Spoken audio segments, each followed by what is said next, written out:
प्यारे भक्तों, आगे बढ़ते हम आज के सत्संग प्रवाह की ओर। चैतन्य ब्रह्म विश्व सम्राटा। विराट विभु की बात कर रहे सुखदेव जी, जो निर्गुण है, निराकार है, फिर भी सगुण है, सगुण रूप धारण करते हैं, विविध लीलाएं करते हैं। फिर भी वो कालातीत है। कोई उसे अकाल कहते, कोई उसे ब्रह्म कहते, कोई राम कहते, कोई कृष्ण कहते, कोई बुद्ध कहते हैं, कोई महावीर कहते हैं, अपनी अपनी आस्था के अनुसार। चैतन्य ब्रह्म विश्व सम्राटा।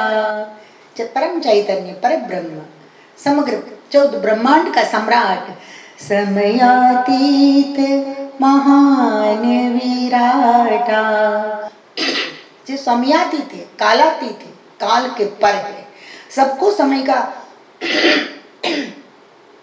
सब पर समय का इफेक्ट होता है, इफेक्ट रहता है। लेकिन परमात्मा जो विराट है वो समयातीत है, कालातीत है। सर्वदेव तेहि आधीना, वह जो विराट है उसके अधीन सर्वदेव है। अज हरि रुद्र नहीं स्वाधीना, ब्रह्मा, हरि और रुद्र भी स्वाधीन नहीं है। वो विराट विभु की इशारे से, उसकी इच्छा से ब्रह्मांड चल रहा है। तेहि धरि रूप विविध अवतारा, हरहि पाप अज्ञान का पारा। वही विराट विविध रूप धारण करके, विविध इनकारनेशन, विविध अवतार धारण करके, हरहि पाप, भक्तों के भक्ति का, भक्तों की साधना का, आराधना का उसे फल देते हैं और पृथ्वी पर से पापों को हर लेते हैं और अज्ञान के भार को भी हरते हैं, समाज को उपदेश भी देते हैं। राम ने जीवन जीकर उपदेश दिया, कृष्ण ने गीता के माध्यम से दिया, बुद्ध ने धम्मपद के माध्यम से दिया, पृथु महाराज ने एक अलग तरीके से प्रजा को सीधा संबोधित करके दिया। वह परमात्मा अज्ञान का भार हर लेते हैं। 24 अवतार कैसे हुए संक्षेप में, वैसे तो विस्तार से कथा आगे आएगी, लेकिन मैंने एक प्रार्थना लिखी है, 24 अवतार की प्रार्थना है। संक्षेप में कहूंगी कि मैं हूँ जीव ब्रह्म तू स्वामी, मेरे स्वीकार हो वंदन। मैं तो जीव हूँ, हे विभु विश्व मेरा जीव ब्रह्म तू स्वामी, मेरे स्वीकार हो वंदन। मैं हूँ जीव ब्रह्म तू स्वामी, मेरे स्वीकार को वंदन। मैं हूँ पामर तू परमात्मा, मेरे स्वीकार को वंदन। सनातन योग को साधा, सनत बन कर तपस्या से। सनातन योग को साधा, सनत बन कर तपस्या से। रसातल से धरा लाए, मेरे स्वीकार हो वंदन। सनातन योग की जिसने साधना की, सनत सनंदन, सनत कुमार, सनातन ब्रह्मा के 4 मानस पुत्र, जिसे सनकादिक बोलते हैं। दूसरा अवतार, आगे का अवतार, रसातल से धरा लाए। कौन? भगवान वराह। रसातल में से पृथ्वी को अपनी दाढ़ों में पकड़ के मृत्युलोक पर स्थापित की वराह भगवान को वंदन। बने तो यज्ञ, यज्ञ भगवान होकर धर्म की स्थापना के, यज्ञ नारायण, नर नारायण, फिर नर नारायण बन के धर्म की स्थापना की और जगत को ज्ञान दिया, साधना भी खूब की। न तो नर नारायण भगवान को वंदन। और माता के मोक्ष के कारण भगवान कपिल ने सांख्य शास्त्र की रचना करके माँ को अनेक प्रकार से उपदेश दिया और माँ सिद्धिदा नदी बनकर बह गई देवहूति। तो ये भगवान कपिल को वंदन। ज्ञान और धर्म के धारे, ऋषभ और दत्त अवतारी, जैन धर्म के आद्य प्रवर्तक। लोग कहते हैं कि पूछेंगे तो जैन धर्म के प्रवर्तक कौन, तो कोई बोलते हैं ज्यादा से ज्यादा महावीर स्वामी, या बोलते सिमंदर स्वामी। नहीं, ये तो अभी अभी हुए हमारी नजरों के सामने। यही कहूँगी मैं। 2-3 हजार साल का इतिहास कोई इतिहास नहीं है, परंतु पुराण कहता है कि ऋषभ अवतार हुए, भगवान ऋषभ देव जी ने जैन धर्म की स्थापना की।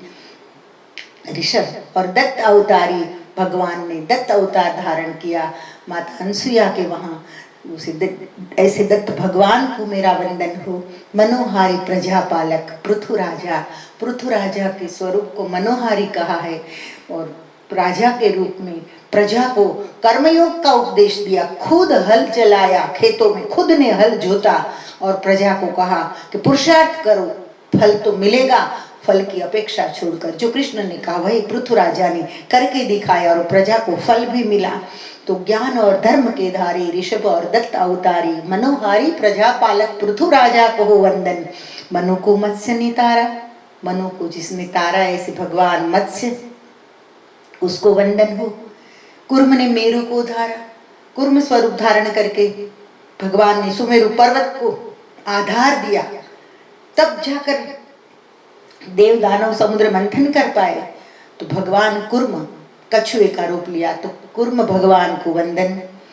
प्रकट धन मनु को मत्स्य ने तारा, कुर्म ने मेरु को धारा। प्रकट धन्वंतरी जल्दी समुद्र मंथन में से भगवान धन्वंतरी आयुर्वेद लेकर प्रकट हुए। इसे धन्वंतरी भगवान को वंदन हमारा। बचाया भक्त को तुमने, भयंकर दैत्य को मारा, जगत को न्याय दिखलाया। नृसिंह भगवान को वंदन, भगवान नृसिंह को वंदन जिसने प्रहलाद को तारा। प्रभु को कर बने, प्रभु होकर बने याचक, प्रभु होकर बने याचक, ब्रह्म होकर बने भक्षक। प्रभु होकर जो याचक बने, भगवान होकर जगत का नाथ होकर जाकर उसने बलि राजा के पास झोली फैलाई कुछ मांगने के लिए। धन्य ऐसे बलि राजा को, ये कथा बाद में विस्तार से कहूंगी। तो प्रभु होकर बने याचक, ब्रह्म होकर बने भक्षक, और ब्रह्म होकर जो भक्षक बने, याचक कौन बने? भगवान वामन को वंदन। और ब्रह्म होकर जो भक्षक बने, ब्रह्म स्वयं अवतार लेकर आया, परशुराम अवतार, और 21 बार पृथ्वी नक्षत्री की और नीच दुष्ट अधम पापी जगत को आक्रांत करने वाले, आतंक फैलाने वाले, शराब और सुंदरी में मस्त रहने वाले, बहन बेटियों की इज्जत लूटने वाले, अय्याशी के लिए सब कुछ करने वाले, ब्राह्मणों का जो रक्षण नहीं करते थे, ब्राह्मणों के पास जो अच्छी चीजें होती थी वो सब छीन लेने वाले, ऐसे क्षत्रियों का नाश किया, सर उड़ाया अपने फरसे से। ऐसे परशुराम को वंदन हो। और आगे कहा है प्रार्थना में, बढ़ाकर वेद की शाखा बहाई, ज्ञान गंगा को, वेद की शाखाओं को बढ़ाकर ज्ञान गंगा बहाई। भगवान वेदव्यास को वंदन, व्यास तुम। श्री राम को वंदन, श्री कृष्ण को वंदन, बलराम जी को वंदन, मोहिनी को वंदन। मोहिनी अवतार भगवान ने धारण किया था। जब राक्षस जब समुद्र मंथन के बाद अमृत कुंभ निकला और कुंभ लेकर जब भागे, तब देव बोले ये तो कपट हुआ हमारे साथ, अमृत हमको तो मिला नहीं, जिसके लिए हमने इतना पुरुषार्थ किया वह तो हमें मिला नहीं। तो भगवान ने मोहिनी स्वरूप धारण किया और राक्षसों को मोहित करके अमृत उसके पास से लिया। ये कथा बाद में आएगी विस्तार से। भगवान बुद्ध को वंदन, कल के अवतार को वंदन, हंस अवतार को वंदन, हरि अवतार को वंदन जिसने तारा था हाथी को, ऐसे हरि अवतार को वंदन। हयग्रीव भगवान ने आधा शरीर मनुष्य का और आधा घोड़े का ऐसा रूप धारण किया दुष्टों को दंड देने के लिए, दुष्टों को हरने के लिए। तो हयग्रीव तुम स्वामी, मोहिनी बुद्ध कल की हंस हरि हयग्रीव तू स्वामी। अबुद्ध की प्रार्थना तुमको मेरे स्वीकार हो वंदन। मैं कह रही हूँ कि मैं तो अबुद्ध हूँ, अबुद्ध की प्रार्थना तुमको। जो शब्द मुझे आते थे ऐसे शब्द मैंने पुराणों के रूप में लिख दिए हैं, उसमें से जो उचित है प्रभु आप ले लेना, और जो उचित नहीं है इसके लिए मुझे क्षमा करना, और ऐसी वाणी मुझे देना कि मैं और अच्छे से हमारी संस्कृति का, हमारे धर्म का, सनातन परंपरा का रक्षण कर सकूं और अच्छे ग्रंथ लिख पाऊं। बस इतनी ही आशीर्वाद की अपेक्षा है परमात्मा से। मैं तो अबुद्ध हूँ, बाकी ये ज्ञान, ये बुद्धि प्रज्ञा रूपेण संस्थिता, या देवी सर्वभूतेषु बुद्धि रूपेण संस्थिता। अगर वो जगदम्बा बुद्धि रूपी बैठकर यहाँ नहीं आती तो क्या मजाल है कोई उठा पाए कलम और भागवत पूरा चौपाई दोहा में लिख दे। कृपा ये है, भगवान की कृपा है, इसके सिवाय कुछ नहीं हो सकता। मुकम करोति वाचालम पंगुम लंघयते गिरिम। उसकी कृपा कैसी है, गूंगा वाचाल बन जाता है। मुकम करोति वाचालम पंगुम लंघयते गिरिम, और जो पंगु होता है, लंगड़ा होता है, वो गिरी को, पहाड़ को चढ़ जाता है। मुकम करोति वाचालम पंगुम लंघयते गिरिम यत् कृपातमहं वंदे परमानंदम माधवम। ऐसी जो कृपा करता है वैसा परमानंद माधव श्री कृष्ण, उसे मैं वंदन करती हूँ। अबुध की प्रार्थना तुमको मेरे स्वीकार हो वंदन, अबुध की प्रार्थना तुमको मेरे स्वीकार हो वंदन। आगे बढ़ते हैं। 24 है अवतार महान। ये 24 अवतार मैंने संक्षेप में कहे। सुखदेव जी ने भी परीक्षित जी को संक्षेप में यही बताया। 24 है अवतार महान, समझ पढ़े जो जी, समझ कर जो पढ़ेंगे ये सारी बातों को, समझ पढ़े जो जी, हरेश्वरी अनुभव कहा, जीव पावे पद श्री। मैं मेरे अनुभव से कह रही हूँ कि समझकर जो बंदा इसको पढ़ता है तो जीव शिव की अवस्था में पहुंच जाता है, तदात्म्य होता जाता है इसके साथ, इस शब्द स्वरूप के साथ मनुष्य का, भक्त का साधारणीकरण हो जाता है, एकता स्थापित हो जाती है, जीव शिव पद को प्राप्त कर लेता है। जगत स्वप्नवत देख भाई, माया से भासत सतनाही। हे राजन, जगत स्वप्न रूप दिखाई देता है, कारण है माया। माया से जो स्वप्न रूप, माया से जो जगत स्वप्न रूप है, ज्ञानी पुरुष कहते हैं कि जगत स्वप्न रूप है, परंतु माया से भासत सतनाही।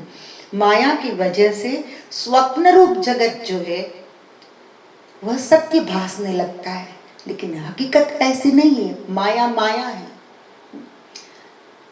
डोरी पड़ी हो तो भ्रम हो जाता है कि सांप तो नहीं है, और सांप को गलती से डोरी मानकर बंदा पकड़ लेता है। दोस्तों, मुझे ये कहना है, माया विमुख हरि सन्मुख जो, ये जगत तो स्वप्नवत है। आप केवल अपनी लाइफ को देखो, मुझे कहीं भी से दृष्टांत नहीं लाना है इधर उधर से। मुझे जितने भी लोग अभी सुन रहे हैं या सुनेंगे, वो केवल अपनी अपनी लाइफ को देखो कि 25 साल पहले का आपका स्वप्न अलग था, 5 साल के बाद कोई दूसरा स्वप्न, फिर 2 साल के बाद कोई दूसरा स्वप्न, फिर 1 साल के बाद कोई दूसरा स्वप्न, आज तक की पूरी लाइफ देखो। इसमें से कुछ, जो कुछ भी काफी आपने किया है, इसमें से जो कुछ भी आपने सत्य मान लिया था वो हाथ में आया? अगर नहीं आया तो समझ लेना ये माया थी, ये भ्रम था, ये इल्यूशन था। इट वॉज नॉट ट्रूथ, सत्य नहीं था। ट्रू क्या है, सत्य क्या है? ट्रूथ इज गॉड, सत्य परमात्मा है। इसलिए तो सच्चिदानंद कहा, सच्चिदानंद रूपाय विश्वोत्पत्ति आदि हेतु। खैर आगे बढ़ते हैं। माया से विमुख हरि सन्मुख।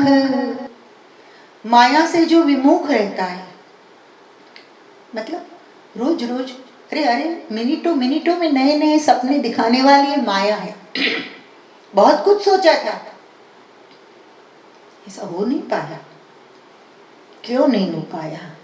क्योंकि असत्य को सत्य मान लिया था और असत्य के बारे में तो सोचा ही नहीं था। खैर दोस्तों, जानो आत्म राम भयासु। जो माया से विमुख हो गया और ईश्वर से सन्मुख हो गया, वो आत्मा आत्म राम बन गया, फिर वो राम रूप बन गया, फिर वह व्यक्ति ईश्वर रूप बन गया। सर्व साक्षी रूप अंतर्यामी। सर्व साक्षी वो परमात्मा, तो जो कुछ भी हम कर रहे हैं उसमें भी वह साक्षी है। बहुत बड़ी दयालु है, कृपालु है, सर्व साक्षी अंतर्यामी। जैन भजे मूढ़ मत्सरी कामी। जो ऐसे परमात्मा को नहीं भजता है वह मूढ़ है, मत्सरी है और कामी है, जिसका मन कहीं और भटकता है। जो करना था वह किया नहीं, और नहीं करना था वो कर दिया, और आज भी वही सिलसिला चल रहा है। तो ऐसे मनुष्य के बारे में क्या कहे, कठोर शब्दों का प्रयोग भी शास्त्रों ने कर दिया है।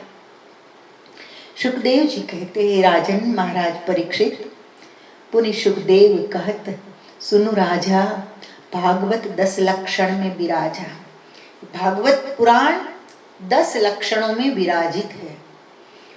भगवान का एक एक अंग समझा गया है भागवत को। कोई स्कंद है तो परमात्मा का दायां हाथ है, कोई स्कंद है तो बायां हाथ है, कोई स्कंद पैर है, कोई स्कंद जो है प्रभु का सर है, और 10वां स्कंद जो है वो प्रभु का हृदय है। खैर ये तो हुई स्कंद की बात, लेकिन भागवत 10 लक्षण में विराजा है। 10 लक्षण बताए हैं भागवत के। लक्षण कौन कौन से, ध्यान से सुनिए। सर्ग विसर्ग अरुस्थान है। सर्ग, बेशक आज जोक सुनने की आदि हो गई आज का जनरेशन। आज का जनरेशन बहुत एडवांस हो गया है, जितना नहीं होना चाहिए इतना एडवांस हो गया है। जरूरत से ज्यादा स्पीड एक्सीडेंट कराती है, याद रखना चाहिए। ये सब बातें जब हम करते हैं तब बोरिंग होते हैं। मम आई फील बोरिंग, ये सब बोरिंग लगता है। टीवी में जब माँ बाप चलाते हैं और ऐसा सत्संग सुनते हैं तब बच्चे बोर होते हैं। क्यों? क्योंकि उसका तमोगुण बढ़ रहा है, रजोगुण बढ़ रहा है, और सत्व गुण में उसकी रुचि नहीं है। तो दोस्तों, भागवत के 10 लक्षण हैं। बड़ी सुंदर बात है।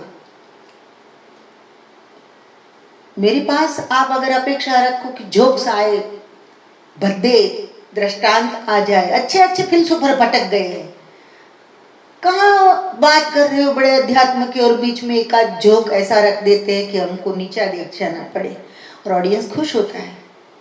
ऐसा हुआ है, भारत के मनीषियों ने भी ऐसा किया है। मुझे किसी की बात नहीं करनी है, मैं आपको जगाने के लिए कह रही हूँ कि बोर मत होना। जो चीज आप 30 साल पहले सुनने वाले हो, कि अभी से आपको सुनने मिल रही है, इससे एडवांस क्या हो सकता है? इधर टर्न लेना ही है आपको, लंबा क्यों घूमना, डायरेक्ट मिल रहा है। कोशिश करना, थोड़े बोर हो तो मेरे लिए हो लेना, लेकिन ध्यान से सुनना। भागवत के 10 लक्षण हैं। सर्ग, विसर्ग, स्थान, पोषण, उति, मनवंतर, ईशानुकथा, निरोध, मुक्ति और आश्रय। सर्ग विसर्ग अरुस्थान है, पोषण, उति, मनवंतर,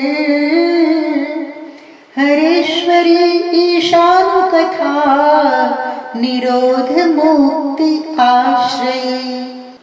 तो ये सर्ग, विसर्ग, स्थान, पोषण, उति, मनवंतर, ईशानुकथा, निरोध और मुक्ति और आश्रय, ये सब भगवान की लीला का। ये तो ये है क्या? शब्द सुनने से तो अच्छे अच्छे लोग बोर हो जाते हैं, क्योंकि नए शब्द है। आज ये सब पढ़ाया ही नहीं जाता स्कूलों में, कुछ और ही पढ़ते हैं आपके बच्चे। खैर, पंचभूतादि उत्पत्ति गाया, ते वर्णन सुनु सर्ग कहाया। एक एक शब्द को लेकर मैं अर्थ समझा रही हूँ। पंचभूतादि उत्पत्ति गाया, अग्नि, वायु, पृथ्वी, जल, आकाश और इसके सिवाय जो कुछ भी, ये पंचभूत उपरांत जो कुछ भी उत्पन्न किया परमात्मा ने, उसको नाम दिया है सर्ग। सर्ग शब्द को भले नहीं समझो, लेकिन ये तो समझते ने कहा पूरा जगत उत्पन्न किया, ये सर्ग। विसर्ग, पुनि सचराचर सृष्टि किन्ना, पहले पंच महाभूत इत्यादि उत्पन्न किए, फिर परमात्मा ने केवल मनुष्य नहीं बनाया, सचराचर आदि सृष्टि बनाई। चर अचर जड़ चेतन इत्यादि जो सृष्टि बनाई, ते विसर्ग नाम मुनि दिन्ना, उसको विसर्ग नाम दिया। सृष्टि स्थिर रही ते स्थाना, ते सुरक्षा पोषण नामा। सृष्टि स्थिर रही ते स्थाना, फिर क्या हुआ? सृष्टि तो बनाई लेकिन सृष्टि स्थिर रहनी चाहिए ना। धरती भले घूम रही है, धरती राउंड ले रही है, धरती घूम रही है, परंतु सृष्टि तो स्थिर रहती है। तो जो सृष्टि स्थिर रही उसे स्थान स्थिति लीला कहते हैं भगवान की। ते ही सुरक्षा, केवल स्थिर रहना थोड़ा जरूरी है हमारा। सुबह दोपहर शाम भूख लगती है, खाना पीना भी पड़ता है। अभी सीजन चल रही, मौसम चल रहा है, गर्मी इतनी, और केसर केरी का मौसम चल रहा है, तो भाई कहीं थोड़ा इतना सब बोलते हैं तो कहीं शेक मिल जाए मैंगो का तो मजा आ जाए, थोड़ा यार आराम मिल जाए, पेट में शांति हो जाए, आनंद आ जाए। तो ये होता है ना जो मन में। तो परमात्मा ने केवल सृष्टि स्थिर नहीं की, लेकिन उसकी सुरक्षा भी की। हमारे सबके लिए बहुत कुछ बनाया भगवान ने। हमारे लिए पानी, नदियां बनाई, समंदर बनाए, आसमान बनाए, चांद तारे सूरज बनाए जो हमको प्रकाश देते, वृक्ष बनाए, पुष्प बनाए, क्या क्या अन्न बनाया, क्या क्या नहीं बनाया परमात्मा ने। गिनती हुए हम थक जाएंगे, वो बनाते हुए नहीं थकेंगे। और आदमी उस हद तक जब पहुंच जाएगा ना कि हाँ अब तो सब गिन लिया, तब परमात्मा ने कुछ और बना दिया होगा। ध्यान रखना, सावधान। वैज्ञानिक हर जगह नहीं पहुंच पाते, बुद्धि हर जगह नहीं पहुंच पाती, वो तो कृपा जहाँ होती है वहां कुछ ये समझ विकसित होती है। और आध्यात्मिक दृष्टि से यहाँ विज्ञान और अध्यात्म साथ साथ चल रहा है। विज्ञान की बात है एक दृष्टि से देखे तो, और साथ साथ में अध्यात्म भी चल रहा है। मनुष्य की आस्था बढ़ेगी कब? परमात्मा में। जब भी हम सब समझाएंगे, हम केवल झोंक करेंगे, नौटंकी करेंगे, यहाँ बैठकर केवल चंदा मांगेंगे आपके पास या चमत्कारों की बातें करेंगे, तो आपका अज्ञान तो ऐसे ही रह जाएगा। ये सब बातें फिर कब समझेंगे? ठीक है, जिसे जो ठीक लगता है वो कर रहा है, भारत में सब कुछ चलता है, लेकिन मेरा जो धर्म है, जो मुझे लगता है, ये मैं कर रही हूँ। तो सर्ग विसर्ग स्थान पोषण उति मनवंतर ईशानुकथा निरोध मुक्ति और आश्रय, इन सब का अर्थ बताया है। तो फिर से एक बार रिपीट कर देती हूँ कि पंच महाभूत आदि अग्नि वायु पृथ्वी आकाश जल और सब कुछ, ज्ञानेन्द्रिय कर्मेंद्रिय मन बुद्धि चित्त अहंकार, ये सब परमात्मा ने जो बनाया उसे उत्पत्ति कहते हैं। और इसे मतलब इसे इसके वर्णन को सर्ग कहते हैं। फिर सचराचर सृष्टि, सचराचर सबको बनाया, उसे सचराचर सृष्टि को सर्ग के बाद विसर्ग कहा। फिर सृष्टि स्थिर रही ते स्थाना, फिर सृष्टि को स्थिर रखा, उसे स्थान लीला, स्थान स्थिति लीला कहते भगवान की। उसकी सुरक्षा, फिर खाली हमको शरीर दे दिया और हम पृथ्वी घूमती है लेकिन हम गिर नहीं जाते, हम स्थिर रह सकते हैं, स्थान स्थिति लीला। और फिर हमारे पोषण के लिए इतने सारे द्रव्य बनाए, उसे पोषण लीला नाम दिया है। कितनी सुंदर बातें हैं। जब जब प्रजा अधिपति भजहूँ, तब प्रजा पालन अधिपति हरि करहूँ।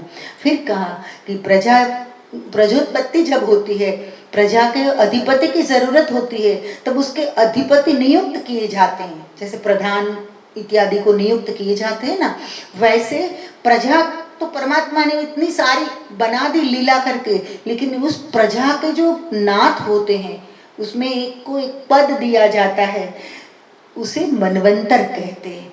मनुष्य योनि में, खास करके मनुष्य योनि में मनुष्यों की रक्षा के लिए एक नेतृत्व करने वाला एक बंदा जो चुना जाता है, उसे कहते मनवंतर, और इसे कहते मनवंतर लीला। और ये जो प्रजा पालन करने वाला होता है, वह भी प्रभु को भजता है। स्वयं मनवंतर में मनु होते, एक मनवंतर में एक मनु, वैसे 14 मनवंतर है। इसका मतलब ये हुआ कि अब तक कुछ मनवंतर बीत गए हैं, 14 बार सृष्टि उत्पन्न होती है, 14 बार ये सब चलती है लीला, सब ये नाटक चलता है, फिर संहार होता है, फिर से प्रजा उत्पन्न होती है, फिर से प्रजा अपने मुखिया को पसंद करती है, उसे मनु महाराज कहते हैं। दूसरा मनु, तीसरा मनु, चौथा मनु, ऐसे मनवंतर चलता रहता है, चलता रहता है, चलता रहता है, ये कभी पूरा नहीं होता। तो मेरी वाणी तो बहुत छोटी पड़ जाएगी इस बात करने के लिए, फिर भी मैं कह रही हूँ कि सृष्टि स्थिर रही ते स्थाना तेरी सुरक्षा पोषण लामा, जब जब प्रजा अधिपति भजहूँ प्रजा पालन अब अधिपति हरि यजहूँ। तो प्रजा ये मनु महाराज को भजती है, जो मनवंतर का मुखिया होता है उसको भजती है, और वह मुखिया परमात्मा को भजता है। हाँ, आज हम नहीं कह सकते कि हमारे सारे नेता भगवान को भजते हैं, बिल्कुल नहीं कह सकते। आध्यात्मिक है ऐसा हम नहीं कह सकते हैं। हाँ, अलग अलग स्कैंडल में फंसे हुए कहीं ना कहीं से मिलेंगे, लेकिन आध्यात्मिक है ऐसा हम नहीं कह पाएंगे। जे मनवंतर नाम प्रसिद्धा, जिसमें भय बहुत ही सिद्धा। मनवंतर नाम से जो प्रसिद्ध हुए हैं, जो समय, जो अंतर समय का मनवंतर नाम से, उसमें अनेक सिद्ध पुरुष हुए हैं। जब जीव फंसे वासना बाधा, आगे कहा, जब जीव वासना की बाधा में फंसता है, कर्म के बंधन को जब बांधा, कर्म के बंधन से जब बंधता है, हरेश्वरी उति नाम ते कहूं, वासना के बंधन में बंधता है जब मनुष्य, उस स्थिति को उति नाम बताया, तो वो भी भगवान की ही लीला है। प्रेम भक्ति इस कथा से गहूं, इसका मतलब ये नहीं करना मैं कहूँ कि ये भी मनुष्य जो वासना में फंसता है वो भी भगवान की लीला है। तो कुछ लोग अर्थघटन ऐसा कर लेते कि हाँ भाई भगवान की लीला है तो करते जाओ, फिर क्या फर्क पड़ता है। मूड मत बनना, ज़्यादा चालाकी नहीं करना, ज़्यादा होशियारी नहीं करना। यहाँ चल जाएगी लेकिन एक समय ऐसा आएगा कि उसकी लाठी चलेगी तो वहाँ कोई होशियारी चलेगी नहीं, इसलिए सावधान। हरेश्वरी उति नाम ते कहूँ, प्रेम भक्ति ईश कथा से कहूँ। और ईशानु कथा किसे कहते हैं? प्रेम, हर एक मनवंतर में अच्छे लोग भी होते हैं ना, प्रेम और भक्ति से भगवान की कथाओं को जो सुनते हैं, कीर्तन करते हैं, आत्म परिवर्तित होते हैं, उसे ईशानु कथा कही जा रही है। प्रभु जब पौढ़े योग की निद्रा, निरोध में सब शांत नृपेंद्रा। है नृपों में इंद्र, राजाओं में इंद्र, राजाओं में श्रेष्ठ ऐसे है परीक्षित जी, सावधान होकर सुनिए। परमात्मा जब कुछ नहीं कर रहे हैं, प्रभु भी रिलैक्स होना चाहेंगे ना कभी कभी, बोले अब कुछ नहीं करना, सब शांत। प्रभु जब पौढ़े योग की निद्रा, परमात्मा जब योग निद्रा में पौढ़ जाते हैं और सारे क्रियाकलाप बंद हो जाते हैं, उसे भगवान की निरोध लीला माने गए हैं। कर्ता भोक्ता भाव को छांडी, जीव भये मुक्त तो मुक्ति लादी। कर्ता और भोक्ता भाव को छांड कर, मतलब मैं करने वाला हूँ और मैं भुगतने वाला हूँ, ये गिल्टी फीलिंग को छोड़कर जीव भय मुक्त तो मुक्ति लादी। और जीव जब कर्ता भोक्ता भाव को छोड़कर मुक्त हो जाता है और प्रभु में लीन हो जाता है, यह भगवान की मुक्ति लीला। सचराचर है उत्पन्न जासे, परब्रह्म है परमाश्रयता से। सचराचर जिससे उत्पन्न होता है, परब्रह्म है परमाश्रयता के, और सचराचर भगवान की भक्ति के द्वारा अंत में जिसका आश्रय करता है, ईश्वर का जो आश्रय करता है, परब्रह्म ही उसका परम आश्रय है, उसे आश्रय लीला कही है। ते नर श्रेष्ठ से नार है उपजा, जो परमात्मा का आश्रय करता है वो नर श्रेष्ठ, वो परमात्मा नर श्रेष्ठ है। नर श्रेष्ठ, मनुष्यों में सर्वसे श्रेष्ठ। तो आप कहेंगे कि तो भगवान है, अरे हाँ, लेकिन वो सगुण रूप में मनुष्य भी बनते हैं, और नरों में जो श्रेष्ठ है और नार से जो उत्पन्न हुआ है, नार का अर्थ है पानी, जल में से जिसकी उत्पत्ति हुई। डार्विन के बाद से आप चलोगे तो भी मानना पड़ेगा, विज्ञान से आगे बढ़ोगे तो भी मानना पड़ेगा, और भागवत की आध्यात्मिक सिद्धांत, भागवत का इतिहास और भागवत पुराण का जो चिंतन और पौराणिक वास्तविकताएं बताई, उसके आधार पर चलोगे तो भी मानना पड़ेगा। ते नर श्रेष्ठ से नार है उपजा, वो नर श्रेष्ठ से नार है उपजा। तामे स्वयं के गृह को सिरजा, और नार का अर्थ है जल। हाँ, तो जल में से ही उत्पन्न हुए हैं और स्वयं के गृह को सिरजा और पानी में ही स्वयं का घर बना दिया। हाँ, इसलिए उसे नारायण कहते। तो नारायण, नार अयन, पानी में ही जिसने अपना घर बना लिया। आप कहेंगे वो कौन? वो है क्षीर सागर में पौड़े हुए भगवान, शांताकारम भुजगशयनम पद्मनाभम सुरेशम। ये परमात्मा ता से नारायण ते कहा है, इसलिए वह नारायण कहा है। ऋषि मुनि हृदय को भाए, ऋषि मुनियों के हृदय को ये प्रभु का स्वरूप अत्यंत भा गया। दोस्तों, भगवान नारायण की हम स्तुति कर रहे हैं, उसका स्वरूप क्या है? वे वाच्य वाचक शब्द अर्थ दृश्य दृष्टा सर्व है। वे वाच्य वाचक, वाच्य बोलने वाला भी वह है, वाचा भी वह है, वाचक भी वह है, बोलने वाला भी वह है, शब्द भी वह है, अर्थ भी वह है, दृश्य भी वह है और दृष्टा भी वह है। मैं कोई पागल हो गई हूं कि मैं कहती हूँ कि जर्रे जर्रे से प्यार करो? वाच्य वाचक शब्द अर्थ दृष्टा दृश्य सर्व है।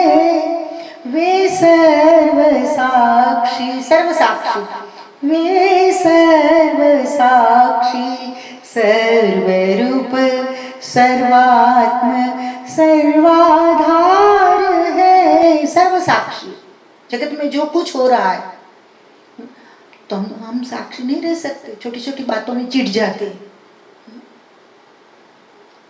बहनें खास चिढ़ जाती छोटी छोटी बातों में। बच्चा ने रिमोट हाथ में ले लिया, माँ ने गुस्सा कर दिया। हस्बैंड जरा 10 मिनट देर से आया, पत्नी ने गुस्सा कर दिया। रक्षाबंधन थी, भाई कहीं इधर उधर चला गया तो बहन का प्रेम क्या कम होने लगा, गुस्सा कर दिया। ऐसे तो अनेक दृष्टांत दे सकती हूँ, छोड़ो, विषय की ओर आते हैं।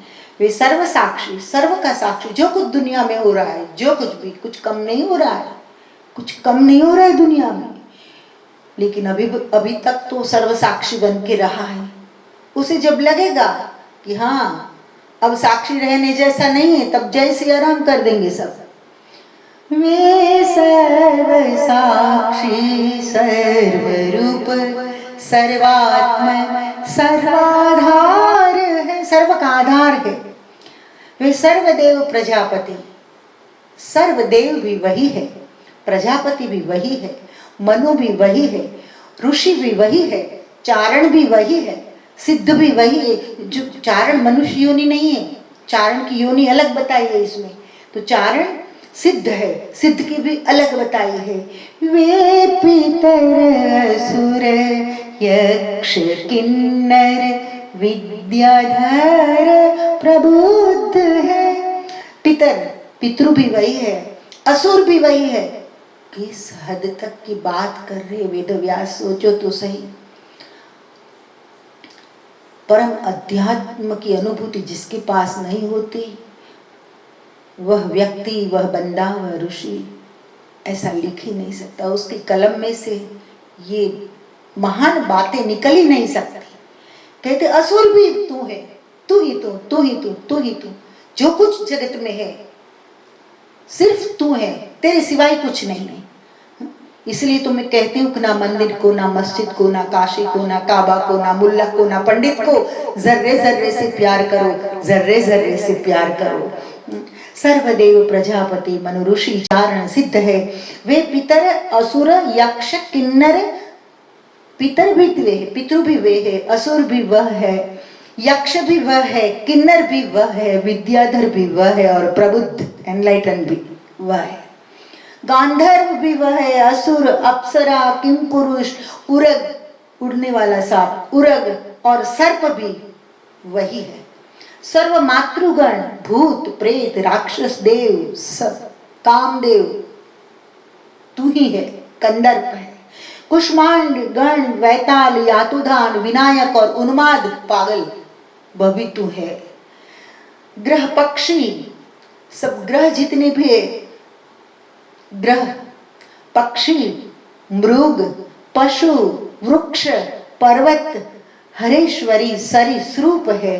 ग्रह पक्षी, ग्रह जितने भी है, कहते हैं ना आप, शनि राहु केतु बुध गुरु जो कुछ भी है, 9 ग्रह, ग्रह पक्षी मृग पशु वृक्ष पर्वत और सरी, नदी ता, सरी यानी नदी, और सरीसृप यानी नदियों में रहने वाले सर्प, ये भी परमात्मा आप ही है।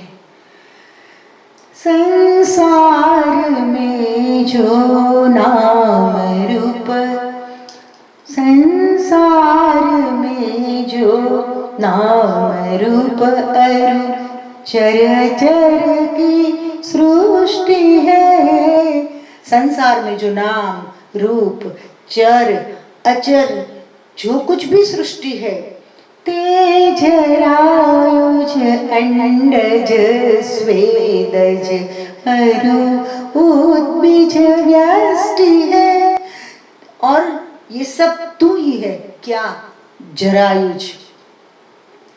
जरा का मतलब है माँ के गर्भ में और होती है, गुजराती में और बोलते हैं, और इसका कॉर्ड, अम्बिलिकल कॉर्ड, जरा के साथ का एक कॉर्ड बच्चे की नाभि के साथ जुड़ा हुआ होता है।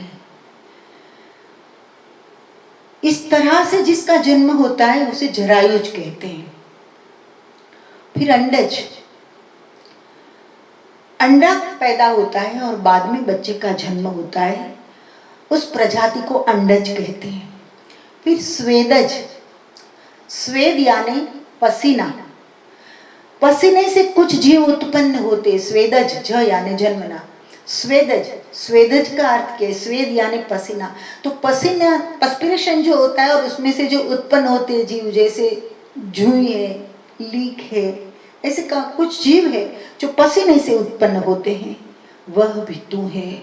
और उद्बीज व्यष्टि है, उद्बीज, इससे आगे कहा चौथे प्रकार की सृष्टि, उद्बीज, बीज में से उत्पन्न होता है। हम जैसे कि कपास, हम बीज बोते हैं और कपास उत्पन्न होते हैं, तो उद्बीज की और व्यष्टि, और कोई व्यक्ति हो, जल थल अरु नभ चर शुभ अशुभ अज्ञान भेद दृष्टि है। जल थल नभ जल, जल में तैरने वाले, पृथ्वी पर विहार करने वाले, और नभचर आकाश में उड़ने वाले, शुभ अशुभ, ये सब अज्ञान है, भेद दृष्टि है। कर छोरी वंदन हरेश्वरी कर, कृष्ण की कृपा वृष्टि है। जगत में जो कुछ सचराचर दिखाई देता है वह सब परमात्मा का स्वरूप है। भेद दृष्टि से सब अलग अलग लगते हैं, मूल में तो एक ही तत्व काम कर रहा है। इसलिए मैं कहती हूँ सर्वात्मने नमः। कर जोरी, हाथ जोड़ करे, कर जोरी वंदन हरेश्वरी करे, कृष्ण की कृपा वृष्टि है। कृष्ण की कृपा की मुझ पर तो वृष्टि हो रही है, तब जाके ये सब मैं लिख सकती हूँ, पढ़ सकती हूँ, बोल सकती हूँ, आपको सुना सकती हूँ, और थोड़ा बहुत समझा भी सकती हूँ। ज़्यादा तो नहीं, थोड़ा बहुत समझा भी सकती हूँ। आगे बढ़ते हैं। भागवत का विस्तार अति, भागवत का विस्तार अति, हरेश्वरी पावन पार, गगरी में सगरी भरी चहुन अति विस्तार। भागवत का विस्तार तो बहुत है, 18,000 श्लोक है। उसका विस्तार अगर मेरे तरीके से मैं करने बैठूं तो 36,000 हो जाएंगे, तो और लंबा हो जाएगा, तो लोगों की कम मदद होगी। बहुत बड़े बड़े शास्त्र को पढ़ने का लोगों के पास समय नहीं, इसलिए कथा में जाते हैं कि हमारे पास समय नहीं है, लेकिन संत के पास बहुत कुछ होता है तो हमें कुछ मिल जाए। तो मैं सारे संतों को अनुनय करती हूँ, विनय करती हूँ कि आपके पास जो लोग आते हैं वे लोगों के पास शास्त्रों को सीधा पढ़ने का समय नहीं है, शास्त्रों को समझने की क्षमता नहीं है, इसलिए आपके पास आते हैं, इसलिए हमारे पास आते हैं। और हम जो शास्त्र की बात लेकर बैठे और कुछ अनर्गल बातें बकवास होता रहे और जो कहना है वो हम नहीं कहे, तो मुझे लगता है ऊपर वाले के गुनहगार है। हमने जो हाथ में लिया है, जिस मिशन को, जो अभियान को, उसी पर चलना चाहिए, उसे उसका प्रचार, उसका प्रसार लोग समझ सके, ऐसी सरल भाषा में होना चाहिए। इसलिए मैंने कोशिश की है, मैंने साफ कह दिया है, स्वीकार कर लिया है कि भागवत का विस्तार अति हरेश्वरी पावे न पार। भागवत का तो इतना विस्तार है कि मेरी ताकत नहीं है कि मैं पार पा सकूं, लेकिन प्रयास मैंने ये किया, गगरी में सगरी भरी, गागर में पूरा भर दिया सागर। भागवत की पूरी कथा को गगरी में भर दी, गगरी में सगरी भरी, चाहूं न अति विस्तार। अति विस्तार मैं भी नहीं चाहती हूँ, क्योंकि लोगों की भी एक लिमिट होती है। खैर दोस्तों, इसके साथ इति श्री माहेश्वरी देवी जी विरचित श्रीमद् भागवत पुराणे द्वितीय सोपान संपूर्ण, यहाँ दूसरा स्कंद पूर्ण होता है। कल फिर मिलेंगे तीसरा स्कंद लेकर। धन्यवाद, नमस्कार।